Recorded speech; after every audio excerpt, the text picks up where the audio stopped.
बोलिए सदगुरुदेव भगवान की जय।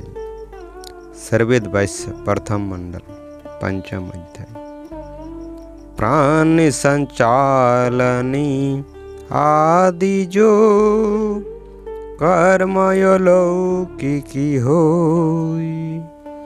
प्राण संचालनी आदि जो कर्मय लौकिकी होई।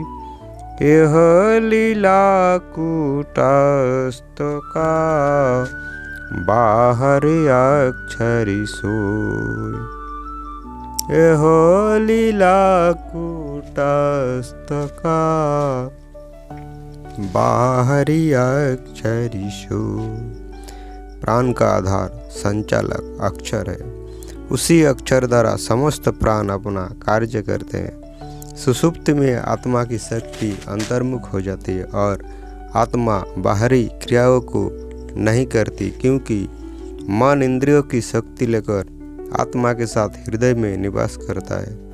उस काल में भी सांस प्रश्वास द्वारा हृदय गति का संचालन होता है। वायु का आगमन या शरीर के समस्त अवयव अपना कार्य करते हैं। मृत्यु काल में उदान वायु द्वारा आत्मा का निष्क्रमण, ऊर्ध्व वायु का प्रेक्षण आदि धर्म अक्षर द्वारा ही शरीर में होते हैं। वायु या बीज द्वारा जीव का गर्भ में प्रवेश या ब्रह्माधारी पर आत्मा की सारी शक्तियों को वायु द्वारा समेटकर जगी शरीर से निकल जाता है। ये सभी कार्य अक्षर द्वारा ही आत्मा के संबंध से शरीर के अंदर होते हैं। इसलिए प्राण का भी प्राण इन अलौकिक कर्मों का कर्ता अक्षर है।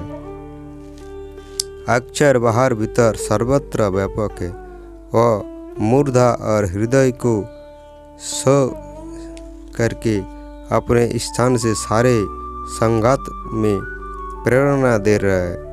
ईश्वर जब सर्वत्र व्यापक है तब बाहर भीतर के संबोधन का अर्थ जगीजन या अध्यात्म तत्ववेत्ता ही जान सकेंगे।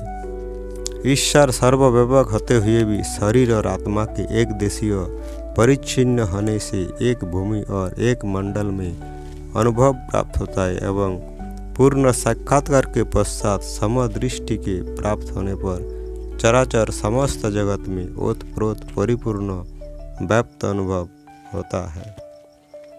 अक्षर यह तो द्रव्य है, गुण नहीं ये होई।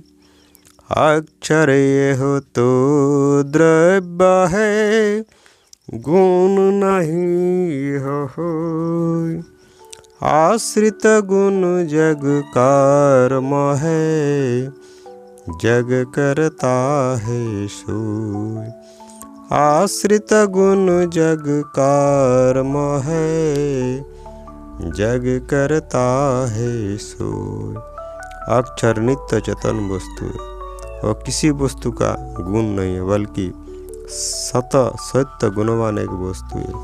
उसी के आश्रय होकर समस्त जगत की क्रिया होती है एवं वही संसार का कर्ता पुरुष है। आगे के दोहे में सारे देह संगात में रहकर इसकी क्रिया को करने वाला जीवात्मा का लक्षण दिया गया है। आत्म करता करनिका, कर्म करन से होई। आत्म करता करनिका, कर्म करन से होई। जाहि करन उसकी क्रिया, करता भक्ता सोई। जाहि करन उसकी क्रिया, करता भक्ता सोई।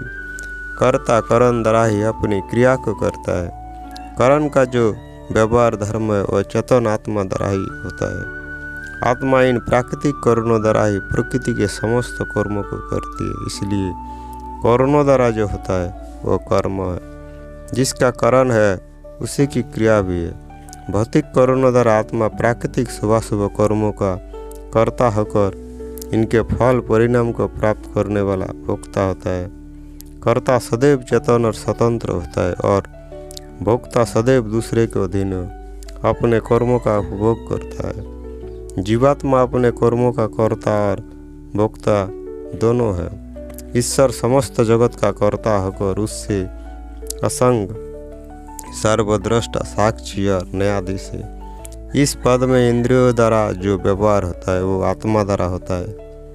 इसलिए जीव इन भौतिक कर्मों को छोड़कर अपना शुद्ध चेतन कर्म स्वाभाविक प्रभु भक्ति करके परमानंद को प्राप्त कर कृतकृत्य होगी।